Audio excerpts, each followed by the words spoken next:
Assalamualaikum warahmatullahi wabarakatuh. Alhamdulillah.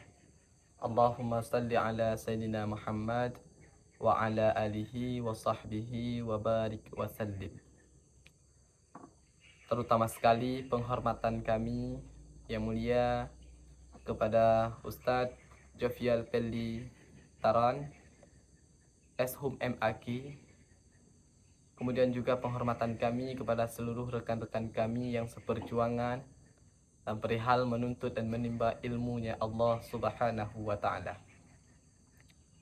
Dan juga penghormatan kami kepada seluruh hadirin wal hadirat sidang jamaah pendengar dimanapun Anda berada. Nah, pada kesempatan kali ini kami ingin mencoba menjelaskan sebuah makalah dalam memenuhi sebuah tugas yang diembankan kepada kami, yaitu makalah yang berjudul Kemajuan Islam pada masa dinasti Utsmaniyah. Adapun rumusan masalah pada makalah kami, ada 4 rumusan masalah pada makalah yang ingin kami sampaikan. Yang pertama, tentang apa itu dinasti Utsmaniyah. Dan yang kedua, kemajuan peradaban dan kebudayaan Islam di masa Turki Utsmani. Dan yang ketiga, kemunduran kerajaan Turki Utsmani. Dan yang terakhir adalah kemajuan Islam pada masa dinasti Utsmani menurut para ahli. Baik, langsung saja kita masuk dalam pembahasan yang pertama, yaitu mengenai apa itu dinasti Utsmaniyah. Dinasti Utsmaniyah adalah dinasti Islam yang didirikan oleh Osman I pada abad akhir abad ke-13 di wilayah Anatolia, yang saat ini merupakan bagian dari Kekaisaran Saljuk. Dinasti ini kemudian berkembang menjadi Kesultanan Utsmaniyah yang besar dan berpengaruh. Dinasti Utsmaniyah juga dikenal sebagai Kesultanan Utsmaniyah.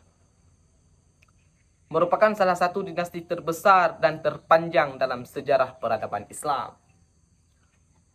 Dinasti ini didirikan oleh Osman I pada abad ke-14 dan berlangsung hingga Perang Dunia yang I pada tahun 1922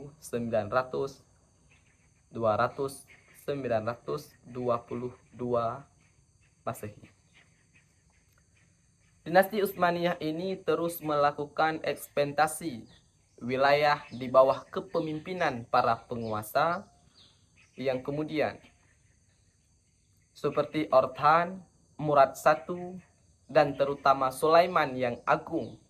Penaklukan terbesar yang diraih pada masa Turki Utsmani adalah penaklukan Konstantinopel pada tahun 1453 oleh Sultan Mahmud II atau yang dikenal dengan Muhammad Al-Fatih. Beliau merupakan sultan yang terbaik, raja terbaik, pemimpin-pemimpin yang terbaik. Mengapa? Karena dalam satu hadis Rasulullah Shallallahu Alaihi Wasallam juga bersabda, sesungguhnya akan dibuka kota Konstantinopel dan sebaik-baiknya pemimpin adalah mereka yang mampu. Sebaik-baik pemimpin adalah yang memimpin saat ini, dan sebaik-baik pasukan adalah pasukan perang saat itu. Jadi dari hadis itu dapat diketahui yang bahwa pemimpin yang baik, pemimpin yang kuat, pasukan perang terbaik adalah mereka yang berhasil mengalahkan Konstantinopel. Dan terbukti di masa Kesultanan Muhammad Al-Fatih, beliau berhasil menaklukkan Konstantinopel, yaitu di Turki Utsmani. Kesultanan Utsmaniyah pula didirikan atas dasar Islam dan sultan dianggap sebagai khalifah atau pemimpin spiritual umat Islam. Meskipun demikian, kesultanan ini dikenal dengan kebijakan toleransi agama. Itu pernah terlihat seperti di video-video yang kita lihat tentang penaklukan Konstantinopel, di mana di saat umat Islam, pasukan daripada Muhammad Al-Fatih berhasil menembus benteng dari benteng Kesultanan Konstantinopel. Di situ masyarakat rakyat Turki yang di luar agama Islam mereka takut, sehingga Muhammad Al-Fatih merangkul mereka dengan cara toleransi agama.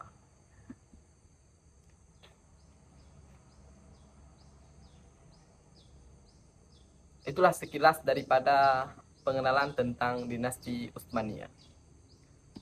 Kemudian yang pembahasan yang kedua yaitu tentang kemajuan peradaban dan kebudayaan Islam di masa Turki Utsmani. Ada beberapa bidang kemajuan di sisi di masa Islam Turki Utsmani. Salah satunya yaitu di bidang militer. Itu sangat penting. Kekuatan militer kerajaan ini mulai diorganisasikan dengan baik dan teratur ketika terjadi kontak senjata dengan Eropa. Jadi mula pertamanya terbentuk militer Turki Utsmani yang kuat, yang gagah, itu pada saat mereka mulai kontak, mulai penyebaran Islamnya dengan Eropa. Ketika itu pasukan tempur yang besar sudah terorganisasi, pengorganisasi yang baik, taktik dan strategi tempur militer Utsmani berlangsung tanpa halangan berarti. Namun, tidak lama setelah kemenangan tercapai, kekuatan militer yang besar ini dilanda dengan kerisuhan, kesadaran prajurit menurun, merasa mereka diri sebagai pemimpin-pemimpin yang berhak menerima gaji. Ya, itulah kekurangan dari kita manusia. Di saat kita sebaik-baiknya kita manusia, kita pasti menyimpan sesuatu yang buruk. Sekuat-kuatnya kita, kelak suatu saat kita pula akan runtuh. Ya, begitulah pula di bidang militer daripada kerajaan Turki Utsmani.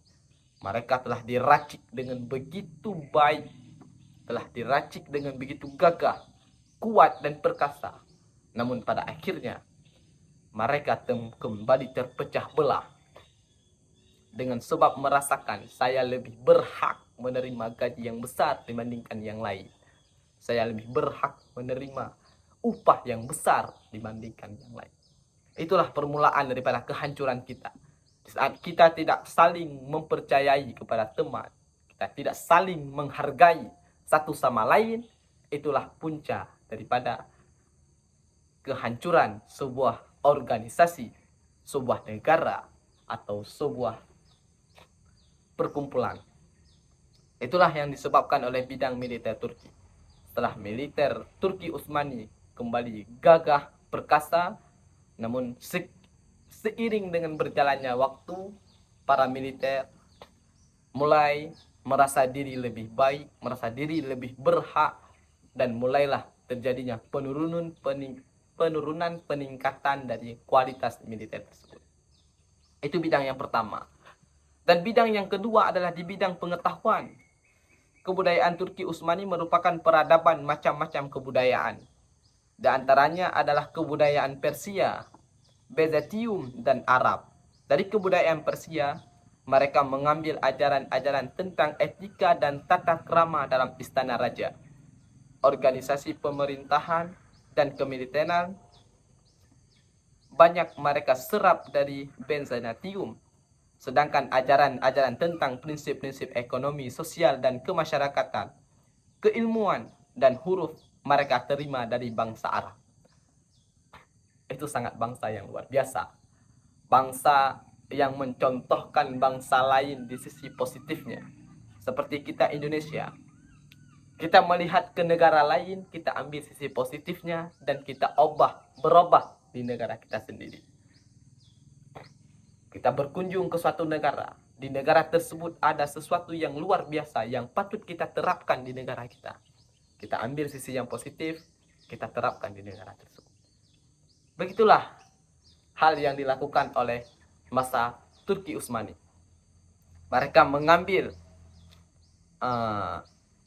contoh di berbagai kebudayaan negeri lain,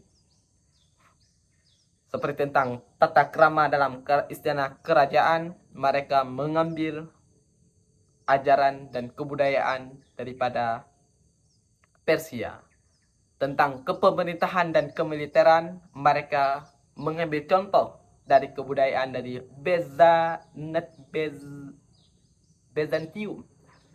Kemudian tentang perekonomian, ajaran-ajaran kemasyarakatan, keilmuan, mereka mengasumsi dari bangsa Arab. Itu luar biasa. Itu bidang yang kedua kemajuan dari Turki Utsmani. Di bidang yang ketiga kemajuan daripada Turki Utsmani yaitu bidang keagamaan. Ya jelas, karena Kesultanan Muhammad Al-Fatih atau Kesultanan Turki Utsmani merupakan kerajaan yang Islam yang terbesar dan terpanjang, kerajaan yang terbaik. Jelas, mereka memiliki fondasi yang kuat di bidang agama. Agama dalam tradisi masyarakat Turki merupakan peranan besar dalam lapangan sosial dan politik. Itulah salah satu kemajuan dari negara Turki. Mereka mengandalkan agama yang di depan di setiap bidang yang mereka kerjakan. Di bidang politik mereka mengutamakan agama. Di bidang sosial mereka mengutamakan agama. Politik, agama, bagaimana pandangan agama? Benar, ya lanjutkan. Salah, tinggalkan. Begitu pula di bidang sosial. Bagaimana sosial? Pandangan agama tentang sosial hal yang semacam ini benar, ya lanjutkan. Pandangan agama yang salah, ya ditinggalkan. Kemajuan Islam pada masa dinasti Utsmaniyah menurut para ahli. Ada beberapa pandangan menurut para ahli di sisi kemajuan daripada dinasti Utsmaniyah. Yang pertama di bidang ekonomi dan perdagangan. Yang kedua di bidang keilmuan dan pendidikan. Yang ketiga di bidang arsitektur dan seni. Yang keempat toleransi antar agama. Dan yang kelima sistem hukum yang baku.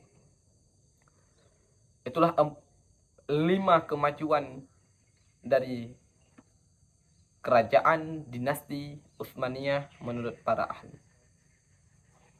Nah, mungkin hanya sekian yang dapat kami sampaikan. Mungkin ada kata-kata kesilapan, kurang. Ya maklumlah, kami masih belajar dan masih permulaan dalam perihal menyampaikan hal-hal yang mungkin baru bagi kami. Kita masuk dalam pembahasan yang terakhir, yaitu penutup. Nah, penutup kesimpulan.